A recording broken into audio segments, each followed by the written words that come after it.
नमस्कार दर्शक बंधु आमी सुमितार आपनारा देखছেন শ্রেয়ান বার্ড ইউটিউব চ্যানেলের পক্ষ থেকে জানাই সবাইকে সাদর আমন্ত্রণ। তো বন্ধুরা আজকে যে বিষয় নিয়ে কথা বলবো সেটা হলো বদ্রি পাখি বা বাজরিগার পাখির বয়স নির্ধারণ করা। তো বন্ধুরা বদ্রি পাখি বা বাজরিগার পাখির কীভাবে শনাক্ত করবেন যে তার বয়সটা কত হয়েছে এবং সে অ্যাডাল্ট না সেমি অ্যাডাল্ট না বাচ্চা, সেটা কিন্তু আমাদের বুঝতে হবে। তারপরে কিন্তু আমরা যদি সঠিকভাবে সেটা বুঝতে পারি তারপরে কিন্তু পাখিকে আমাদের ব্রিডিংয়ে বসাতে কিন্তু খুব সহজ হয়। তো সেই জন্য কিন্তু অতি অবশ্যই আমাদের বয়সটা নির্ধারণ করা জরুরি এবং বয়সটা জানা জরুরি। কীভাবে পাখির বয়সটা চেনা যায়, অনেক বন্ধুরা আছেন যে বাজার থেকে পাখি কিনে আনেন, তারা বলে দেয় যে পাখিটা নিয়ে গেলে 1 মাস পর ব্রিড করবে বা একদম আমি ধাড়ি পাখি দিয়েছি, তো সেই পাখিটা আমরা এনে সঙ্গে সঙ্গে কেজের মধ্যে হাঁড়ি লাগিয়ে দিই, ভাবি যে পাখি ব্রিড করবে, কিন্তু মাসের পর মাস পেরিয়ে যাচ্ছে সেই পাখিটা ব্রিড করছে না। তো বন্ধুরা আমরা জানি না যে পাখিটা আদৌ বাচ্চা না বড়।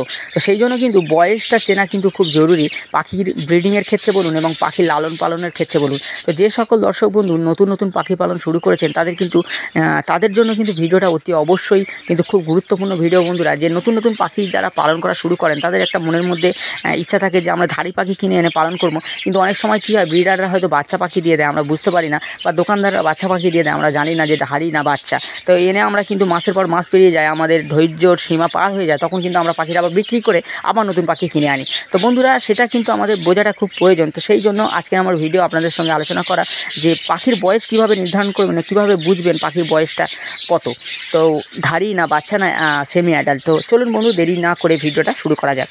তো প্রথম পয়েন্ট যেটা আসে বন্ধুরা, চোখের রং। তো বন্ধুরা বদ্রি পাখি বা বাজরিগার পাখি কিন্তু চোখের রং দেখে আমরা বুঝতে পারি যে পাখিটা বয়স কত বা পাখিটার এজ কত, ধাড়ি নাকি বাচ্চা। তো কি হয় চোখের রং বন্ধুরা, বাচ্চা পাখি প্রথমেই বলি যে বাচ্চা পাখির চোখ কিন্তু বড় আকারের হয় এবং চোখটার পুরো কিন্তু ব্ল্যাক হয় বা কালো হয়, পুরোটাই চোখটা ব্ল্যাক হবে, কালো কালার হবে এবং চোখের আকারটা কিন্তু একটু বড় হবে।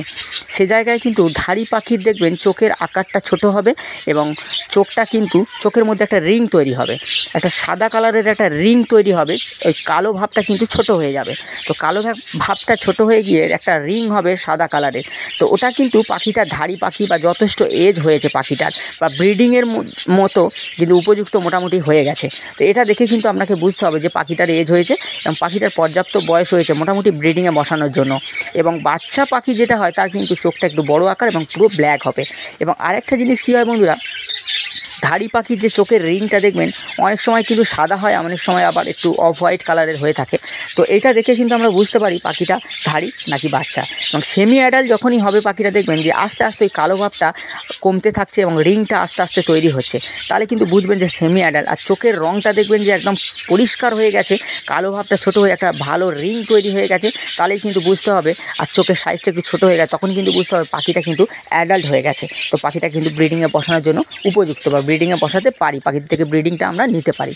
তো 2 নম্বর পয়েন্ট যেটা আসে বন্ধুরা, নাকের রং। তো বন্ধুরা বাচ্চাবেলায় পাখির নাকের যে রঙটা থাকবে, যে চামড়াটা থাকে ওই জায়গায়, সেটা কিন্তু নর্মালি কিন্তু পিঙ্ক কালার হয়ে থাকে বা সাদা কালার হয়ে থাকে। তো বন্ধুরা এটা কিন্তু বাচ্চা পাখির নাকের কালার। আর পাখি যখন আস্তে আস্তে বড় হবে বা সেমি অ্যাডাল্টের দিকে যাবে তখন কিন্তু আস্তে আস্তে নাকের কালার চেঞ্জ হয়। যেমন কিন্তু মেল পাখি বা ছেলে পাখির নাকের কালার কিন্তু আস্তে আস্তে পিঙ্ক থেকে বেগুনি রঙের হতে থাকে বা অনেক সময় নীল রঙের হতে থাকে, যেখানে মেয়ে পাখির নাকের কালার কিন্তু আস্তে আস্তে সাদাটে হতে থাকে বা বাদামি কালারে আসতে থাকে। ওটা কিন্তু সেমি অ্যাডাল্টের পাখির নাকের কালার। আর আস্তে আস্তে যখন পাখিটা অ্যাডাল্ট হয়ে যাবে, পর্যাপ্ত এজে পৌঁছাবে ব্রিডিংয়ের জন্য, তখন কিন্তু পাখির নাকের কালারটা কিন্তু একদম ডিপ কিন্তু মেয়ে পাখির তামাক কালার হয়ে যাবে বা সাদা কালার হয়ে যাবে। এবং এরা ছেলে পাখি বা মেল পাখির কিন্তু নাকের কালার ডিপ বেগুনি কালার বা ডিপ নীল কালার হয়ে যাবে। এটা কিন্তু দেখে আমরা বুঝতে পারি পাখির এজটা। এবং পাখির মেল ফিমেলটাও কিন্তু আমরা খুব সহজেই বুঝতে পারি নাকের কালারটা দেখে। তো বাচ্চা পাখির কিন্তু সাদা এবং পিঙ্ক হয়ে থাকে এবং যত বড় হতে থাকবে ওই কালারটা কিন্তু ডিপ হয়ে অনেক সময় বেগুনি হবে বা নীল হবে মেল পাখির ক্ষেত্রে বা ছেলে পাখির ক্ষেত্রে, আর মেয়ে পাখির ক্ষেত্রে কিন্তু বাদামি বা সাদা হয়ে যাবে ডিপ কালার। তো এটা কিন্তু নাকের রং দেখে আমরা বুঝতে পারি। এবং 3 নম্বর পয়েন্ট যেটা আসে বন্ধুরা, পালক পরিবর্তন ও পালকের রং। কী হয় বন্ধুরা, বাচ্চাবেলায় পাখির পালকগুলো কিন্তু থাকে ছোট্ট ছোট্ট এবং ডানাগুলো থাকে ছোট। তো সেখানে কিন্তু পাখি যখন আস্তে আস্তে বড় হবে, অ্যাডাল্ট হবে, তখন কিন্তু ডানার সাইজটা বড় হবে এবং ডানার ক্ষমতাটাও বৃদ্ধি পায়। পালকগুলো দেখবেন যে ডানার একটু বড় বড় হয়ে গেছে। এবং যখন বাচ্চা থাকে পাখির গায়ের যে পালকগুলো থাকে সে তুলনায় কিন্তু ধাড়ি পাখির বা বড় পাখির পর্যাপ্ত বয়সের পাখি কিন্তু পালকগুলো দেখবেন যে অনেকটা শাইনিং এবং অনেকটা সুন্দর এবং অনেকটা গ্লেজি। তো এটা দেখেও কিন্তু আমরা বুঝতে পারি। এবং অনেক সময় কী হয় বন্ধুরা, পাখির যে মাথার মাথার উপরে দেখবেন যে বাচ্চা পাখির মাথার উপরে কিন্তু একটা ডোরা ডোরা দাগ থাকে। তো যে ছোট্ট বাচ্চা পাখি যেগুলো আমাদের ভাঁড় থেকে বেরিয়ে ঘোরাফেরা করে, তো সেই পাখির বাচ্চার মাথায় দেখবেন একটা ডোরা ডোরা স্পট থাকে, একটা দাগ থাকে।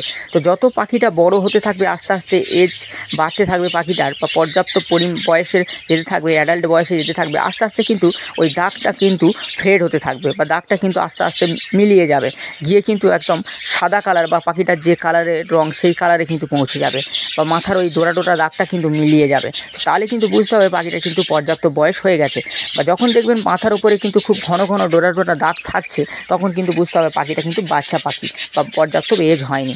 তো মাথার এই কালারটা দেখেও বুঝতে পারি। অনেক সময় দেখবেন যে পাখির ঠোঁটের দুদিকে একটা টিপ থাকে, তো ওই টিপগুলোও কিন্তু আস্তে আস্তে স্পষ্ট হয়ে যায়। বাচ্চাবেলায় কিন্তু ওই টিপটা অতটা বোঝা যায় না, তো বড় যখন হবে পাখি দেখবেন যে ওটা কিন্তু স্পষ্ট হয়ে যাবে, এবং গলার তলায় দেখবেন টিপ টিপ দাগ থাকে।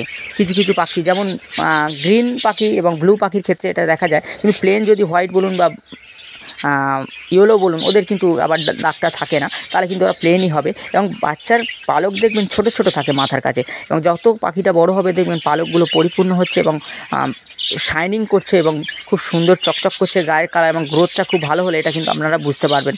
তো এইভাবে কিন্তু আমরা পালক পরিবর্তনে পালকের রং দেখেও কিন্তু অনেক সময় বুঝতে পারি বন্ধুরা। তো 4 নম্বর পয়েন্ট কী আছে, পাখির আচরণগত প্রবণতা। কী হয় বন্ধুরা, বাচ্চা কিন্তু আক্রমণাত্মক হয় না, তো তারা কিন্তু যে কোনো পরিবেশে কিন্তু নিজেকে মানিয়ে নিতে পারে। এবং আপনারা সবসময় দেখবেন যে বাচ্চা পাখি বেশিরভাগ ক্ষেত্রে কিন্তু ফ্লোরে ঘোরাফেরা করে। তো দেখবেন যে মেঝেতে ঘুরছে বা অ্যালবেস্টার সিটে ফ্লোরেতে ঘোরাফেরা করতে বেশি পছন্দ করে ওরা কিন্তু বাচ্চা পাখি। তো এই আচরণগত প্রবণতাগুলো দেখলেও কিন্তু আমরা বুঝতে পারি যে পাখিটা বাচ্চা পাখি। এবং ধাড়ি পাখি কী হয়, আক্রমণাত্মক হয়ে থাকে, এবং এরা যে কোনো পরিবেশে কিন্তু মানিয়ে নিতে পারে না। বিশেষ করে যেখানে ওদেরকে রেখেছেন সেখানে যদি কোনো নতুন পাখি প্রবেশ করে, তাহলে কিন্তু ওরা কিন্তু দেখবেন যে খুব আক্রমণ করতে থাকে। তো এটাও দেখে বুঝতে হবে পাখিটা কিন্তু যথেষ্ট এজ হয়ে গেছে পাখিটা। এবং বাচ্চা পাখি যেখানে রাখবেন সেখানে কিন্তু নতুন কোনো পাখি ঢোকালে দেখবেন যে তারা কিন্তু আক্রমণ করছে না, তাদের সাথেই ঘুরে বেড়াচ্ছে। কিন্তু যখনই পাখিটার পর্যাপ্ত এজ হবে, নতুন কোনো পাখি যদি ওদের কেজের মধ্যে দেওয়া যায়, তাহলে কিন্তু ওরা আক্রমণ করবে। এদের কিন্তু আচরণগত বৈশিষ্ট্যগুলো দেখলেও কিন্তু আমরা বুঝতে পারি। অনেক সময় দেখবেন যে এই পাখিগুলো কিন্তু বেশি এই ফ্লোরে কিন্তু মেঝেতে ঘোরাফেরা করতে পছন্দ করে না, খাবার দাবার খাবে এবং খাবারের প্রয়োজন ছাড়া কিন্তু ওরা কিন্তু দাঁড়ে উঠে ঘোরাফেরা করবে, উড়ে বেড়াবে। তাহলেই কিন্তু আমরা বুঝতে পারবো পাখিটা কিন্তু যথেষ্ট বয়স হয়েছে বা বাচ্চা নয়, পাখিটা ধাড়ি। এবং 5 নম্বর পয়েন্ট কি বন্ধুরা, পাখির ডাক। তো কী হয় বন্ধুরা, যখন ছোট পাখি থাকে তাদের ডাকটা কিন্তু অস্পষ্ট থাকে এবং সাউন্ডটাও কিন্তু খুব কম হয়। এবং যত বড় হতে থাকবে পাখিটা, তার কিন্তু ডাকটা কিন্তু খুব পরিষ্কার হবে, এবং ডাকটা কিন্তু খুব লাউডলি হবে, খুব জোরে হবে, খুব চেঁচাবে, এবং তার ডাকের মধ্যে কিন্তু একটা সুর একটা আসবে। তো এইটা সাউন্ডটাও দেখে কিন্তু আমরা বুঝতে পারি যে পাখিটা কিন্তু যথেষ্ট বড় হয়েছে বা যথেষ্ট বড়। তো পাখিটা এবং বাচ্চা এজ নয়, বাচ্চাবেলায় কিন্তু তাদের অস্পষ্ট সাউন্ড থাকবে এবং তাদের সাউন্ডটাও কিন্তু কম থাকে। তো বন্ধুরা, এই কয়েকটা বিষয় কিন্তু আমরা লক্ষ্য করলে পাখিটার কিন্তু এজ নির্ধারণ করতে পারবো, বয়স কিন্তু নির্ধারণ করতে পারবো যে পাখিটা বড় নাকি বাচ্চা। তো এই কয়েকটা পয়েন্ট যদি আমরা মাথায় রাখি বা আমরা যদি বুঝি, আমরা যদি জানি, তাহলে কিন্তু আমাদের পাখিগুলোকে আমরা বুঝতে পারবো পাখিটা আদৌ অ্যাডাল্ট হয়ে যাচ্ছে কিনা বা পাখিটা বাচ্চা আছে কিনা। তো বন্ধুরা, যদি ভিডিওটা ভালো লেগে থাকে তো প্লিজ একটা লাইক করবেন, আর যদি চ্যানেলে নতুন এসে থাকেন তো অবশ্যই চ্যানেলটাতে সাবস্ক্রাইব করে রাখুন এবং পাশে থাকা বেল আইকনটা টিপে দিন, যাতে করে নতুন ভিডিও আপলোড করলে আপনাদের কাছে পৌঁছায় এবং আপনারা দেখে কিছুটা উপকার পেতে পারেন বন্ধুরা। তো দেখা হচ্ছে পরের ভিডিওতে। ভালো থাকবেন, সুস্থ থাকবেন, দেখতে থাকবেন শ্রেয়ান বার্ড ইউটিউব চ্যানেলের পক্ষ থেকে জানাই সকল দর্শক বন্ধুদের ধন্যবাদ।